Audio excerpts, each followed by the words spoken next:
तो मिर्ता साहब, आपकी क्या रिकमेंडेशन है कि इसको किस तरह कंट्रोल कर सकते हैं हम? देखिए, कोई अमाउंट पैसे डाल दें ना तो फ्लड्स नहीं रुक सकते पाकिस्तान में। फ्लड्स तो आएंगे ही। आप उसको मिटिगेट कर सकते हैं। आप ऐसी जगह पे आबादियां ना हो, या ऐसी जगह पे काश्त ना हो, या आप ऐसे नाले बना दें कि जिससे फ्लड का पानी समंदर में चले जाए। लेकिन ये समझना कि बारिशें नहीं होंगी क्योंकि हम कुछ कर लेंगे, तो वो अब टू लेट है। एक क्लाइमेट चेंज जो दुनिया में शुरू हो गया है वो तो हो गया है। लेकिन जो 18 जाने जहाँ जो जाया हुई हैं, जो लोग जहां बाहर हुए हैं, उससे क्लाइमेट चेंज के ऊपर डालते हैं। हमारे बहुत सारे दोस्त जो हैं उसको नेचुरल हादसा करते हैं। लेकिन वो कहीं देर तक, बहुत देर तक लोग खड़े हुए थे। और मैं समझता हूँ कि ये बिल्कुल। हमारे मुल्क का सिस्टम का फेलियर है। मैं इस पर कोई सियासत नहीं कर रहा हूँ कि कौन सी पार्टी की किधर हुकूमत है, मतलब ये सिस्टम का फेलियर है कि ये लोग हुए हैं। और मैं उस दिन भी मैंने ये सवाल पूछा था और अब भी मैं ये सवाल पूछता हूँ कि इनमें कोई बड़े लोग होते, इनमें क्या एमएनए और एमपी अगर मौजूद होते, तो क्या हुकूमतें, वफाक हो, सूबा हो, कोई भी हुकूमत हो, और ये जाहिर सूबे की जिम्मेदारी है, क्या हुकूमतें अमल में नहीं आती? मेरा नहीं ख्याल है कि कोई बड़े लोग जो होते वो अगर इधर होते तो उनकी जानें जा रही थी। ये गरीब लोग थे, ये बेचारे, इनका कोई पुरसाने हाल नहीं था, ठीक। तो इनको किसी ने वक्त पे रेस्क्यू नहीं किया। सही। इसके अलावा वजारत ख़जाना की तरफ से जो माहाना मुआशी आउटलुक रिपोर्ट आई है, 11 माह में कहा जा रहा है तरसीलात ज़र में, बरामदात में, दरामदात में इजाफा हुआ है, स्टेबिलिटी आ रही है। इसके अलावा प्राइमरी सरप्लस की बातें हो रही हैं। जीडीपी ग्रोथ की पहले ही क्लेम जो थी उसको हमने डिबेट कर लिया। तो ट्रस्ट करेंगे इन फैक्ट्स को जो कि पेश किए गए हैं हुकूमत की तरफ से? लेकिन वहां सिवाय जीडीपी ग्रोथ के जो हुकूमत जो है वो गलत कह रही है, इसके अलावा तो बाकी नंबर्स ठीक हैं। इसमें कोई बहस नहीं है कि बरामदात भी बढ़ी है और दरामदात भी बढ़ी है, दरामदात ज्यादा बढ़ी है। मैशी स्टेबिलिटी पाकिस्तान में है। सवाल यह है कि स्टेबिलिटी कैसे आई है? क्या स्टेबिलिटी आई है इसलिए कि हुकूमत ने कोई पॉजिटिव इकदाम लिए? तो वो आंसर है नो, हुकूमत ने तो कुछ भी नहीं किया है। स्टेबिलिटी दो वजह से आई है। एक तो ये कि आपकी दुनिया भर में तेल की कीमतें, खाम तेल की कीमतें और दीगर कमोडिटीज की कीमतें कम हो गई, जिसकी वजह से हमारे करंट अकाउंट के ऊपर या इंपोर्ट बिल पे प्रेशर कम हो गया। और दूसरा ये कि 3 साल से आप लोगों को गरीब करते आ रहे हैं। उनकी कुव्वत खरीद आपने मार डाली। जो आपने शरह सूद रखा उससे नौकरियां नहीं पैदा हुई। जब आप बेरोजगारी बढ़ा रहे हैं, जब आप गुर्बत बढ़ा रहे हैं, लोगों के पास पैसा ही नहीं है। एवरेज जो आदमी 3 साल पहले 1 लाख रुपए कमाता था, आज उसके लाख रुपए 60,000 के बराबर हो गए हैं।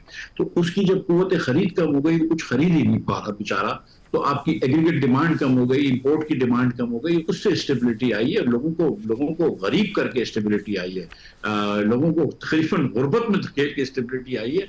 तो इस पे हुकूमत को शहनाइयां नहीं बजानी चाहिए। ठीक। हुकूमत को ये करना चाहिए, कोशिश करके हुकूमत की तरफ, ग्रोथ की तरफ जाना चाहिए।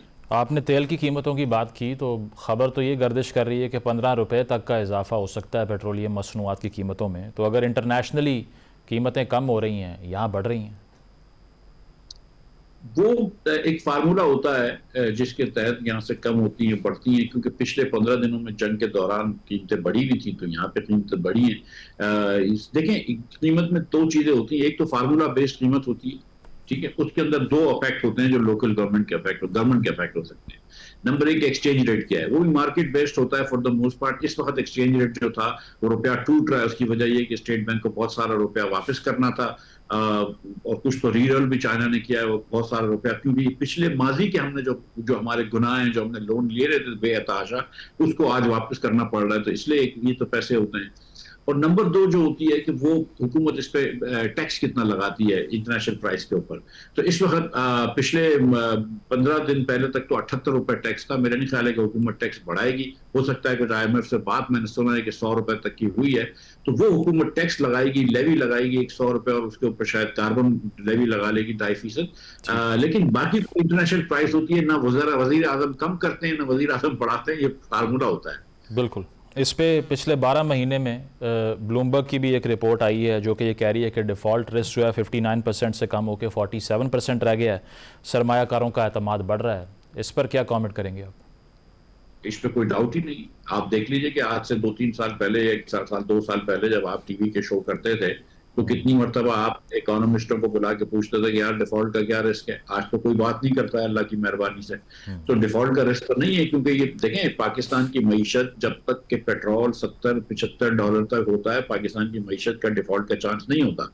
उसके बाद जब चले जाता है तो आपके डिफॉल्ट का चांस बनता है। आज क्योंकि $65 का ऑयल है, तो पाकिस्तान की मईशत के पास एक फिस्कल स्पेस है और अगर ये शहबाज शरीफ साहब इसको इस्तेमाल कर लेते और कुछ रिफॉर्म्स कर लेते तो बेहतरी आ जाती। वो उन्होंने ज़ाया कर रहे हैं, ज़ाया कर चुके हैं और ज़ाया कर रहे हैं लोगों का वक्त, और हम गरीब से गरीब तर होते जा रहे हैं, दुनिया हमसे आगे निकल रही है। सही। 2024 का जो टैक्स साल है, इसके जो फैक्ट्स हैं वो ये बताते हैं कि जो रिटर्न जमा करवाने वाले अफराद हैं उसमें 76% रेज़ हुआ है, इजाफा हुआ है, लेकिन जो टैक्स रेवेन्यू है उसमें सिर्फ 30% रेज़ हुआ है। तो इसका क्या मतलब है कि जो लोग फाइलर बनना चाह रहे हैं वो सिर्फ जो उससे अटैच्ड बेनिफिट्स हैं वो एंजॉय कर रहे हैं लेकिन टैक्स दे नहीं रहे, और इसका फिर कर क्या सकती है हुकूमत? देखिए, वो क्योंकि आपने पहले कैटेगरी रखी थी नॉन फाइलर्स और फाइलर्स की, मतलब नॉन फाइलर से मुराद ये कि जो आदमी कहे कि हम आपके कानून नहीं मानते, हम आपको टैक्स नहीं देते, लेकिन बहरहाल अगर हमको गाड़ी खरीदनी हुई तो कुछ फालतू पैसे दे देंगे। फिर आपने कहा कि चलो नॉन फाइलर और फाइलर के बाद लोगों को जब गाड़ी खरीदनी होती तो एक दिन पहले फाइल करा देते। फिर आपने कैटेगरी डाली लेट फाइलर्स की। ये लेट फाइलर जो है 10,000 रुपये नहीं देगा, ज्यादा 8,000 रुपये ज्यादा एग्री देगा। ये basically government it's a dog chasing its own tail. देखिए, सच्ची बात है कि फिर इस बार आपने कोशिश की हुकूमत ने कि हम उन लोगों को जो फाइलर नहीं है गाड़ी और मकान नहीं खरीदने देंगे, लेकिन आखिर में फिर इतनी एग्जाम्पशन दे दी कि 1300 सीसी की गाड़ी खरीद लो और 1000 गज का मकान खरीद लो, उसके बाद बताना। तो पागलपने वाली बातें। हुकूमत को देखिए, एक तो टैक्स रेट्स कम होने चाहिए, इसमें कोई डाउट नहीं है मेरे जहन के अंदर कि जो शायद अब्बासी साहब जब वजीर आजम थे और मैं वजीर खजाना था और हम जब लेके गए थे टैक्स रेट्स को 15% कर 15 नहीं कर सकते तो 20-22% से ज्यादा नहीं होना चाहिए। ये एक इमरानी माहिदा होता है हुकूमत का और आवाम का कि अगर आप इतना टैक्स लेते हैं तो आप देते क्या हैं। तो हुकूमत को कभी शहबाज शरीफ साहब को और जो चीफ मिनिस्टर साहिबा हैं और साहिब हैं उनको कभी देखना चाहिए कि हमने दिया क्या है लोगों को। ना हमने तालीम दी है, ना सेहत दिया है, ना दी है, तो फिर आप इतना टैक्स ले क्यों रहे? बिल्कुल। ऑडिटर जनरल की जो रिपोर्ट है वो ये बताती है कि जो टैक्स सिस्टम है पाकिस्तान का उसमें एक ब्लैक होल है 662 अरब रुपए का, और एफबीआर की कारकर्दगी पे ये चार्जशीट से कम नहीं है। किस तरह हो जाता है इतना बड़ा ब्लैक होल जो है मेंटेन कैसे कर लेती है एफबीआर? लीकेज जो अब ये बात ये जी मैं अब ये बात हमको देखने की है कि जब एफबीआर एक नोटिस देती है, 1 अरब रुपए का नोटिस देती है, तो कितना % रिकवरी होती है? अगर एक टैक्स पेयर को बोलती है कि आपने 1 अरब रुपए का टैक्स नहीं दिया तो रिकवरी जो है वो 1% भी नहीं होती। तो इसका मतलब ये कि एफबीआर की या नोटिस एकदम गलत है, या फिर ये कि नोटिस जाने के बाद उसके बाद कोई मुकमका हो जाता है, और इनफैक्ट वही होता है। और उसके बाद आपने उन्हीं एफबीआर वालों को आप कहा कि आप मुंजमद कर लें अकाउंट से पैसे निकालने, और तीसरी फिर आपने कहा कि आप अरेस्ट कर लें। तो ये पता नहीं आप किस तरफ लेके जा रहे हैं। मतलब सिविल लिबर्टीज तो खत्म कर दी हैं, फाइनेंशियल लिबर्टीज भी खत्म कर रहे हैं। बिल्कुल, मैं उसी तरफ आ रहा था। ये जो आर्टिकल 37AA है इस पर काफ़ी तनकीद हो रही है कि कुछ साबित होने से पहले ही आप अरेस्ट कर सकते हैं, ट्रायल और कमिश्नर की मंजूरी के बगैर ही जो इनकम टैक्स ऑफिसर है उसको इतना एम्पावर कर दिया है। तो बिजनेस कम्युनिटी तो एहतजाज कर रही है इस पर। बिल्कुल होना चाहिए। देखें, इससे पहले भाई एक ही कंपनी को, एक ही इदारे को पावर था कि इन्वेस्टिगेशन के दौरान वो पकड़ ले, और वो था नैब। उसमें भी नैब जो था वो चेयरमैन से पूछता था, और अब तो इन्होंने तो ये कह दिया कि असिस्टेंट कमिश्नर को अगर कमिश्नर साहब ना मिले तो वो बगैर उसके भी पूछ सकते हैं और दूसरे दिन बता सकते हैं। तो पहले दिन आपने पकड़ लिया तो किसी बिजनेसमैन की पदवी तो उछाल दी ना, ये तो नहीं हो सकता ना। फिर उसके बाद हमने सुना था कि वजीर आजम साहब ने कहा कि नहीं वो कमेटी होनी चाहिए। तो मैं ये सचमुच ये समझता हूँ कि कमेटी होनी चाहिए, और अगर उसके अंदर कुछ बिजनेस के रिप्रेजेंटेटिव हों तो अच्छा हो, क्योंकि ये एफबीआर को इस किस्म का पावर देना कि वो किसी इज्जतदार बिजनेसमैन को जाके अरेस्ट की थ्रेट करें, ये तो एक अब्यूज के लिए आप वो जगह खोल रहे हैं। ये बिल्कुल नहीं होना चाहिए। ठीक है। On the last note, China ने 3.4 अरब डॉलर का जो कर्ज है उसको रोल ओवर किया है। क्या इम्पैक्ट होगा, और ये एक्सपेक्टेड था? जी, एक्सपेक्टेड जरूर था, लेकिन फिर भी कोई चीज अगर अच्छी हो जाती है तो अच्छा है। चाइना में देखें, आईएमएफ से हमारी एक ये एग्रीमेंट था कि जून की 30 को $14 बिलियन पाकिस्तान के अकाउंट में होने चाहिए।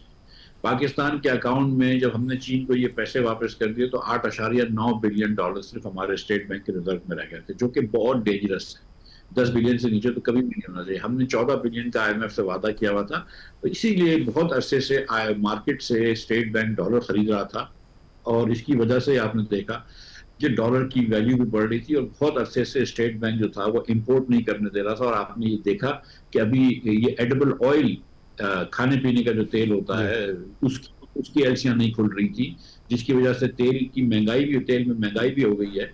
तो अब वो अल्लाह करेगा तो वो स्टेट बैंक पैसे देगा तो मार्केट में थोड़ी सी शॉर्टेज कम होगी, तो हम 13 बिलियन पे पहुंचेंगे, 14 पे तो नहीं पहुंचेंगे, लेकिन 13 बिलियन मेरे ख्याल से आज रात तक हो जाएंगे, जो कि स्टेट बैंक से हमारा IMF से 14 का था। तो ये जरूरी थे कि ये पैसे आ जाते। अब लेकिन इससे बात ये पता चलती है कि मुल्क अब भी जो है वो लोन्स के ऊपर डिपेंड करता है, हमारी सेहत जो है वो लोन के ऊपर होती है, और $65 के ऑयल के अंदर भी अगर हमको चीन वगैरह कर्जे ना दें तो हम लुढ़क ही रहे। बिल्कुल, मईशत का जो इन्हिसार है वो अब भी कर्ज़ों पे ही है। बहुत शुक्रिया, मिफ्ताह इस्माइल साहब हमारे साथ मौजूद थे। ब्रेक शामिल करते हैं, ब्रेक के बाद वापस आएंगे। Stay with us.